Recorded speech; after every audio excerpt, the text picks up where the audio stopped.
Kira, ini memang benar nggak sih ada ada job welder ini gitu, karena sudah berbulan-bulan informasinya tapi belum ada yang berangkat. Baik.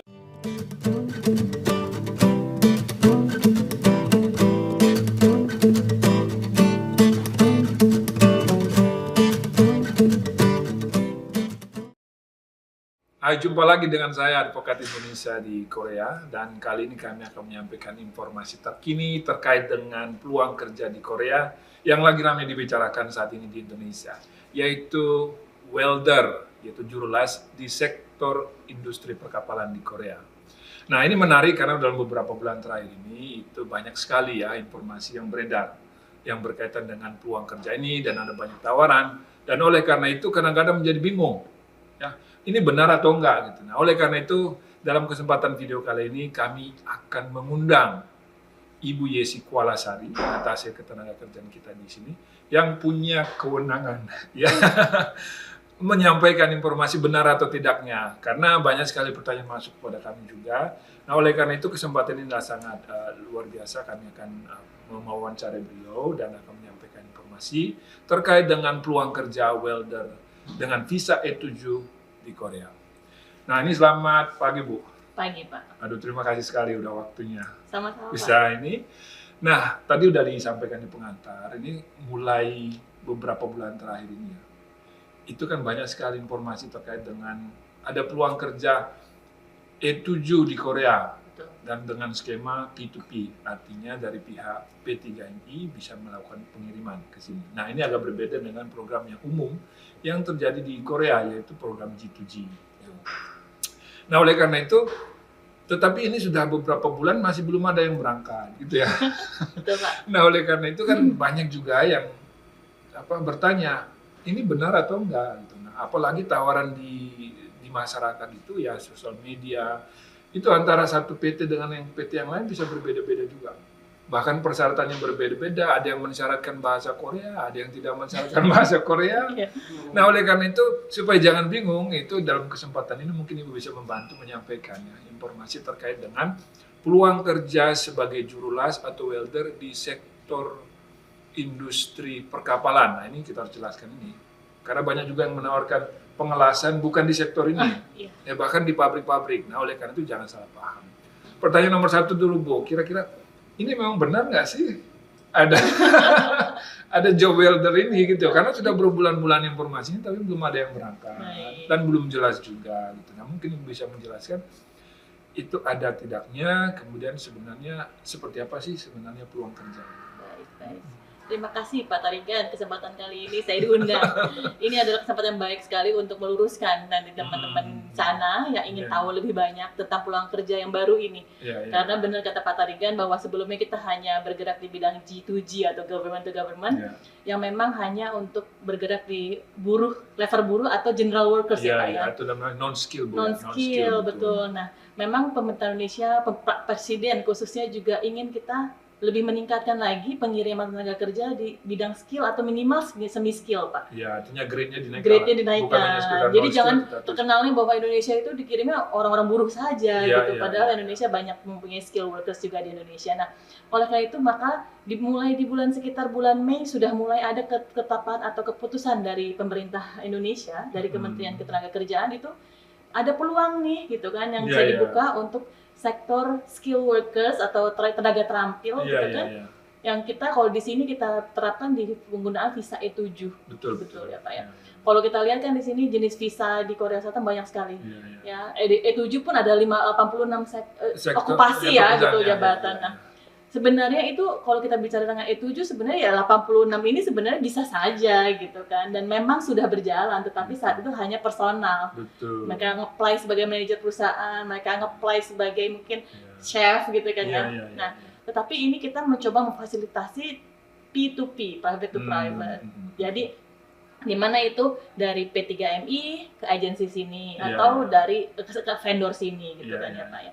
Nah, di situ kita lihat bahwa di sini saat ini kita lihat kalau misalnya work requirements dari E7 sebenarnya kalau kita lihat di dulu-dulu itu Pak tinggi sekali ya, Pak. Tinggi. Jadi sarjana gitu kan, dimana kalau sarjana untuk tukang las mungkin nggak ada kayak di Di Indonesia. Indonesia. Seperti itu Pak.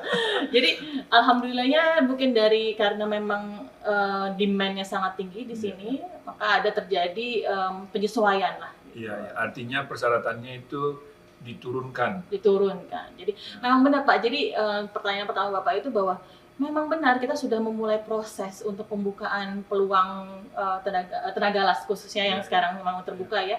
Sebenarnya secara general itu adalah E7, tetapi memang saat ini yang terbuka adalah shipbuilding welder atau pengelasan di pembuatan kapal ya Pak. Jadi memang benar itu dan sedang kita proses dan saat ini memang belum ada penempatannya ke sini. Ini saya menyampaikan. Teman-teman, jadi dikonfirmasi memang peluang kerja untuk juru las di sektor perkapalan, industri perkapalan itu benar adanya. Dan memang permintaan itu banyak, Bu ya. Betul, Pak. Dan dari Kementerian Tenaga Kerja sendiri sedang memfasilitasi bagaimana supaya CPMI kita itu bisa mengambil peluang ini. Betul. Benar ya Bu ya? Dan sekarang masih dalam proses. Tadi disampaikan oleh Ibu Yesi, jika ada memang pertanyaan, ini kok belum ada yang berangkat, memang sedang dalam proses. Betul. Artinya ini adalah baru batch pertama ya. Jadi karena baru pertama masih ada banyak hal-hal yang harus dipersiapkan, regulasinya, infrastrukturnya yang tujuannya adalah untuk melindungi CPMI kita juga. Betul, Pak. Supaya jangan gerasa-gerusun nanti agak repot Bu ya. Buru-buru tapi pada akhirnya nanti banyak permasalahan yang ada di sini. Betul. Nah, oleh karena itu seperti yang disampaikan oleh Bu Yesi, itu ada dan sedang dalam proses. Nah, begitu Bu ya. Nah, betul, kalau gitu tadi udah disampaikan memang untuk jenis visa E7 itu kan skill worker. Betul. Nah, kemudian persyaratannya juga tinggi. Nah, sekarang diturunkan. Nah, kira-kira persyaratannya yang sekarang diturunkan itu seperti apa, Bu? Baik. Khususnya kalau tadi kita bicara generalnya secara E7 itu sebenarnya bachelor degree ya Pak ya, sarjana. Tetapi untuk shipbuilding welder ini sudah diturunkan menjadi persyaratan akademis nggak ada Pak. Oh ya, oke. Jadi pendidikannya nggak perlu, nggak khawatir. Jangan khawatir. Yang penting lulus SMP juga bisa sebenarnya. Iya sebenarnya gitu kan ya. Cuman yang penting adalah di mana kita ngomongnya skill berarti adalah sertifikat kompetensi. Iya. Berarti bicara keterampilan. Okay. Jadi nanti ada requirements-nya nanti sertifikat weldernya apa, saya juga kurang baca nih, AWS, nanti bisa dibaca sendiri. Jadi memang ada standar yang mungkin standar internasional. Standar internasional sertifikat. Tapi di Indonesia juga sebenarnya standar itu kalau BNSP itu kan mungkin standar merujuk ke sana juga. Merujuk ke sana. Jadi kita bisa lihat nanti teman-teman sendiri nanti kalau misalnya memilih sertifikat bisa melihat apakah itu memang benar level standar internasional atau tidak. Itu bisa kita cross check gitu. Kemudian yang kedua memiliki pengalaman 2 tahun. Dengan bekerja sebagai welder seperti itu. Berarti pengalaman kerjanya itu yang terkait dengan welder. Betul Pak. Jadi bukan pengalaman kerja yang lain ya? Bukan. Di situ spesifiknya malah mengatakan bahwa 2 tahun setelah menerima sertifikat itu, gitu Pak. Oke. Ya. Nah, kemudian ada nggak tes skillnya nanti? Maksudnya kalau hanya misalnya katakan oke, saya udah punya sertifikat nih. Baik. Kemudian saya udah 2 tahun. Nah, apakah otomatis bisa diterima atau harus ada tes lagi? Ya. Khususnya tadi kita bicara tentang welder ini, itu nanti ada tes skill Pak. Yang tes skill yang benar-benar yang dari pihak Korea sendiri yang akan melakukan tesnya. Jadi memverify kompetensi mereka gitu Pak. Seperti itu. Mungkin tadi sekali lagi persyaratan tadi Pak meluruskan tadi apakah ada persyaratan bahasa. Sebenarnya tidak ada persyaratan bahasa di sini. Ya, ini kabar gembira juga. Itu jadi ya beda dengan G2G yang memang harus lulus bahasa, tapi kalau yang ini memang tidak ada persyaratan bahasa, Bapak. Iya, oke. Nah, ini dari teman-teman saya ingin meringkas tadi disampaikan oleh Bu Yesi. Sebenarnya ada 3 tadi Bu sebutkannya, bahwa pertama itu dia harus punya sertifikat. Betul. Sertifikatnya standar internasional. Nah, ada beberapa. Tetapi kemungkinan besar kita belum ngecek nih bahwa sertifikat yang dikeluarkan BNSP itu juga merujuk kepada standar internasional. Oleh karena itu, bagi teman-teman yang sudah mempunyai sertifikat, mohon dicek lagi kepada tempat di mana mereka melakukan pelatihan. Ini standarnya apa, gitu kan? Apakah ini bisa internasional atau standar seperti apa? Dengan demikian itu bisa dipakai. Kemudian itu minimal pengalaman kerja di sektor welding. Iya betul. Maksudnya bekerja dengan itu, pengelasan itu minimal 2 tahun. Betul Bapak. Nah kemudian yang penting itu ada pengetesan. Betul. Jadi walaupun ada 2 yang tadi, kalau nggak lulus tes juga nggak bisa. Betul Bapak. Nah karena begini, saya mendapat informasi juga, ini kan memang jenis visa yang skill. Nah sebenarnya kalau kita bicara yang E7 itu adalah khusus untuk pekerja-pekerja yang mempunyai kemampuan khusus, special ability. Betul. Oleh karena itu, orang yang mendapat visa E7 ini itu memang dianggap mempunyai keterampilan khusus yang tidak dimiliki atau jarang Sembarang orang, ya. ada di Korea ini. Betul, gitu. betul, Jadi nggak sembarang. Nah, oleh karena itu ini penting sekali menurut saya untuk kita catat kita. Kemudian bahasa untuk saat ini tidak dipersyaratkan. Saat ini. Kemudian untuk pendidikan tadi, karena ini lebih memfokuskan kepada skillnya, tetapi latar belakang akademinya nggak begitu. Nah, oleh karena itu mungkin minimum SMP juga, jika memang mempunyai pengalaman kerja, tadi disampaikan oleh Bu Yesi, itu bisa mencoba aja. Coba saja. Ya. Nah, sekarang pertanyaannya, ini kan dalam proses. Nah, apakah sudah ada P3MI atau ke P3MI seperti apa yang kami bisa, mungkin teman-teman ini mendaftar? Oh, oke. Ya, memang ada beberapa P3MI yang sudah melakukan job endorsement kalau bahasa kami itu. Melakukan meminta verifikasi kepada KBRI. Jadi prosesnya adalah P3MI ini harus memiliki MOU dulu dengan pihak Korea, dengan pihak jadi pertama-tama P3MI Indonesia itu memiliki kerjasama ya dulu dengan partnernya di sini, partnernya di sini atau mitra gitu istilahnya. Mitra usaha lah. Gitu. Mitra usahanya, oke. Kemudian mereka ini juga harus memiliki permintaan dari perusahaan atau end usernya gitu. Oke, jadi mitranya ini bisa mencarikan kerja, memastikan, atau mungkin dari end usernya juga langsung. Bisa. Jadi ada yang memverifikasi gitu ya? Betul. Jadi nanti tugas kami di sini memverifikasi apakah benar lowongan ini ada dan apakah benar kedua pihak ini baik P3MI maupun mitra usaha di sini memang terverified atau terdaftar gitu. Jadi kita cek semuanya di situ. Jadi kalau misalnya sudah dokumen dan kami juga melakukan verifikasi lapangan untuk memastikan memang benar nih perusahaan ada dan juga pekerjaannya sesuai, fasilitas yang dijanjikannya juga sesuai seperti itu, maka kami okekan semua dokumen dan itu akan dibawakan ke Indonesia untuk meminta surat izin perekrutan. Oke. Jadi fungsi Ibu sebenarnya memastikan para pihak-pihak yang terlibat di situ itu memang memenuhi persyaratannya. Betul, Pak. Nah, jadi kalau dari Indonesia kan jelas, Ibu kan punya akses ya. Iya. Betul. Nah, kemudian pihak di sini, kadang-kadang sebenarnya pihak P3MI di Indonesia itu kadang-kadang nggak mereka tahu di sini. Kesulitannya kan begitu. Ada yang menawarkan job, kami perusahaan ini. Padahal mereka nggak punya akses apakah benar ada atau enggak gitu.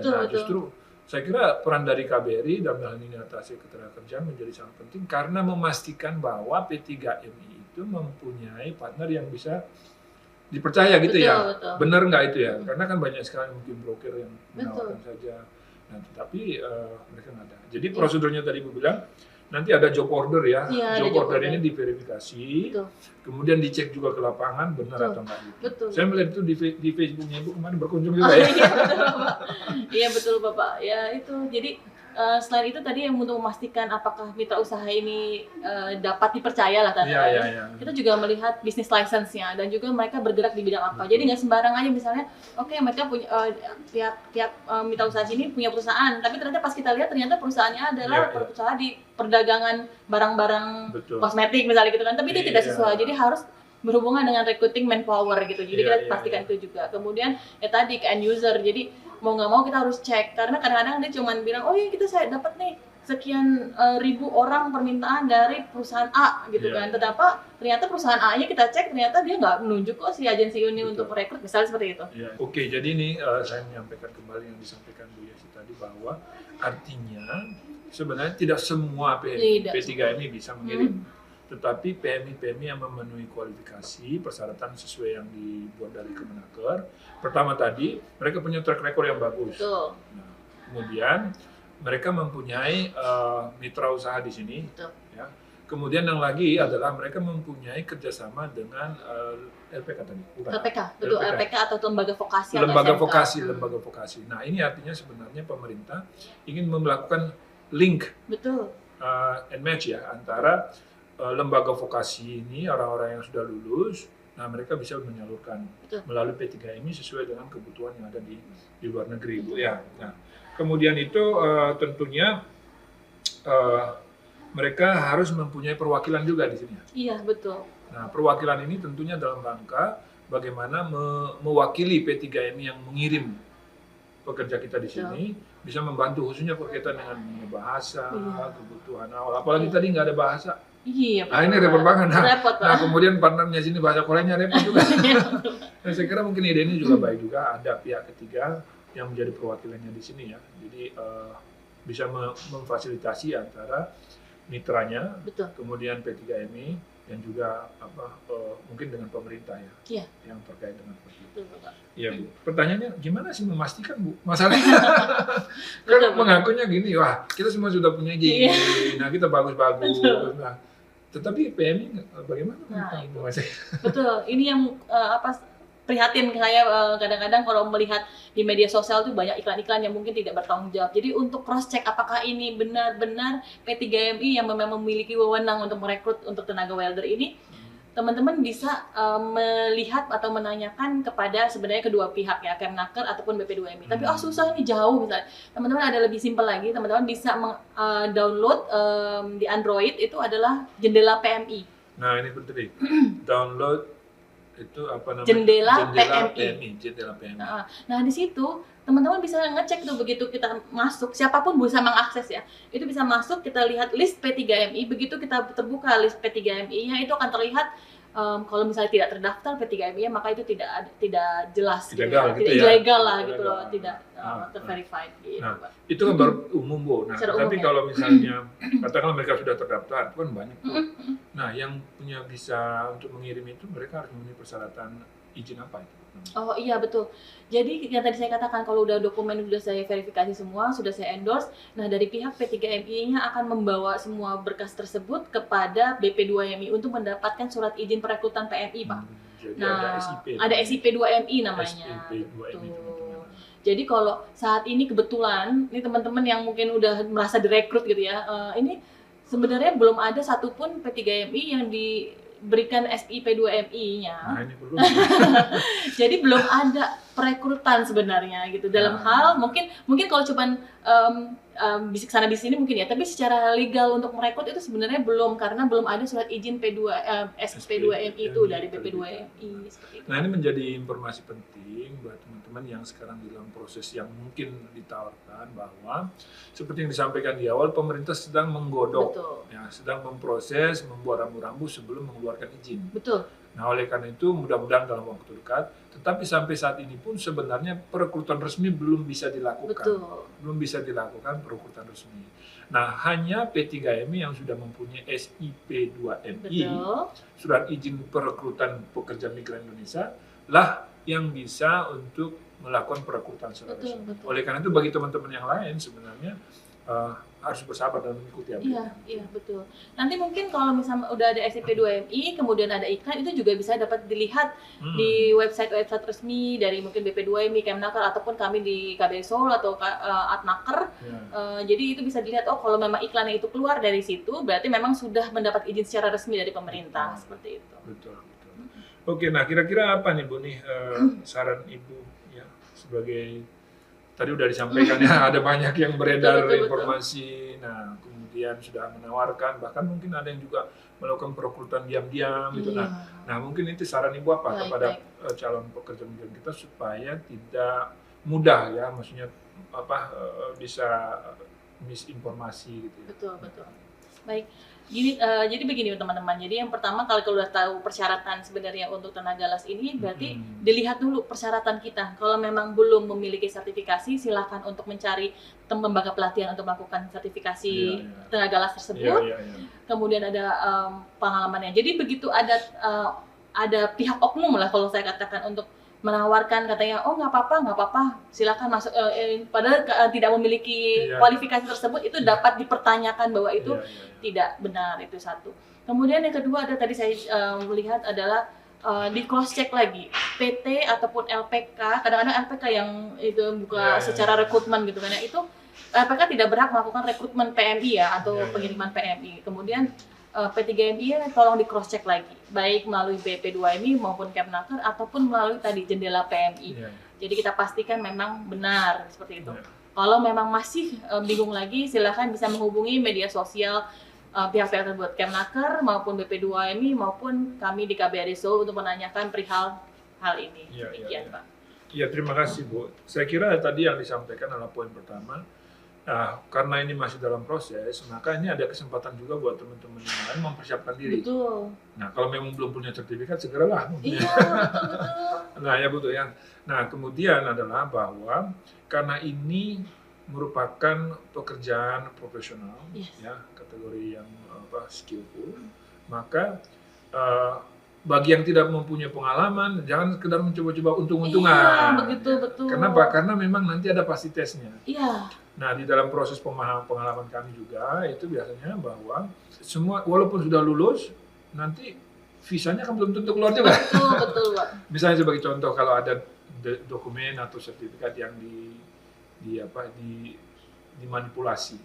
Nah, ini Betul. juga penting. Nah, Dalam itu. beberapa hal ada banyak kejadian dimanipulasi dan kalau ketahuan itu sebenarnya visanya langsung di-cancel. Betul. Nah, atau bahkan juga kalau misalnya hasil tesnya itu meragukan, maka belum tentu keluar visanya. Iya. Oleh karena itu ada beberapa tahapan yang harus diperhatikan Betul. dan yang penting itu persiapan Bu ya. Iya. Kemudian cross check tadi bagi pihak-pihak yang melakukan perekrutan bahwa yang berhak melakukan perekrutan itu adalah P3MI yang sudah memiliki Mendapatkan SIP SIP 2MI Betul. khusus untuk pengiriman welder ke Korea. Gitu Betul. ya. Oleh karena itu, selain itu lembaga-lembaga yang menawarkan atau perorangan ya, Ya. yang memang bukan bagiannya melakukan perekrutan, mungkin menyebarkan informasi boleh saja. Betul. Kita tidak ada larangan, tetapi kalau sudah melakukan perekrutan, maka patut diduga Iya. ya, bahwa informasi yang disampaikan bahwa itu mereka tidak bisa, itu ilegal melakukan Betul. perekrutan. Nah, ini penting sekali untuk teman-teman. Dan yang tadi disampaikan Bu Yesi terakhir adalah kalau meragukan sesuatu lebih baik cross check. Betul. Tanyakan ke instansi-instansi terkait yang memang mempunyai kewenangan untuk itu. Nah, kalau misalnya dari katakanlah mungkin di daerah ya, kadang-kadang Iya, mereka kesulitan iya, juga iya. di daerah mungkin kadang nggak informasi ya. Iya. Tetapi kan pasti ada linknya langsung ke pusat Bisa, gitu ya. bisa. Nah, oleh karena itu teman-teman melakukan cross check ke Kemenaker, dinas ya di Iya, dinas daerah, boleh. atau dengan BP2MI. Dan tadi seperti yang disampaikan oleh Bu Yesi, ada aplikasi sekarang. Betul. Ya, Jendela PMI. Jendela PMI. Nah, oleh karena itu saya kira informasi ini mudah-mudahan membantu buat teman-teman PMI, calon PMI yang lagi berharap-harap cemas Iya. Betul. bisa datang ke Korea, dan sebenarnya ini sangat menarik Bu ya. Apalagi gajinya cukup tinggi kan. Ya? Betul, Berapa, betul. kemarin informasi? Sekitar 2,7 juta won atau kalau kita hitung-hitung rupiahnya sekitar 30-an Wah, juta. 30-an juta Itu baru gaji standar, ya, gaji standar. pokoknya. Ya, Kalau standar. pakai lembur-lembur sekalian bisa sampai 40 juta. Wah. Luar biasa kan? Ya, dan saya mendengar informasi bahwa untuk mereka-mereka yang katakanlah kemampuannya bagus bisa nanti kontraknya juga diperpanjang. Betul. Dan tanpa batas juga. Betul. Nah, kemudian nanti bahkan kalau sudah misalnya 5 tahun mereka bisa berganti visa lagi Betul. dan tinggal di sini. Dan yang menarik bisa bawa keluarga juga. Betul. Visa E7 ini bisa bawa keluarga. Nah. Beda dengan visa E9. Nah, oleh karena itu teman-teman ikuti lagi, selanjutnya selalu update dengan informasi terkini terkait dengan welder ini. Terima kasih Bu Yesi untuk waktunya untuk hari ini, mudah-mudahan membantu buat saya CPM. Terima kasih, Pak. Terima kasih. Sampai ketemu lagi. Dan jangan lupa untuk like, subscribe, dan share channel Advokat Indonesia kami. Terima kasih. Terima kasih. Sampai ketemu lagi.